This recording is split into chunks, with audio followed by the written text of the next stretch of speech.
সম্প্রতি বাংলাদেশের অবস্থা, রাজনৈতিক দলগুলোর ভূমিকা এবং প্রফেসর ডক্টর ইউনূসের আগামীর সম্ভাবনা নিয়ে দ্য প্রিন্ট নামক গণমাধ্যম কথা বলে তার সাথে।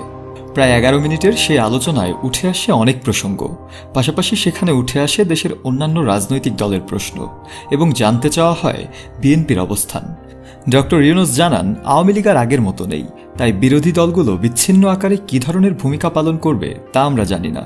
বিএনপি কখনো কোনো ভূমিকা পালন করেনি, কারণ তারা কখনো কোনো সুযোগই পায়নি। তারা সংসদেও নেই। আমরা জানি না তাদের মধ্যে কি অবশিষ্ট আছে। 6000 mAh battery, one and only Power Master, NextG N73. তারা কি করবে? আর অন্য দলগুলো খুব ক্ষুদ্র দল। আর জামাতে ইসলাম ইতিমধ্যেই নিষিদ্ধ একটি দল।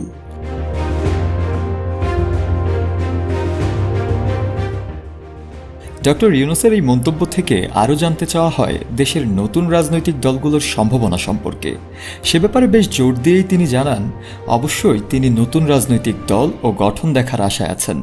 পাশাপাশি তরুণদের উপর আস্থা রেখে বলেন, তরুণদেরই পথ দেখাতে হবে, তাদের দেশের দায়িত্বে থাকা উচিত, প্রবীণদের নয়।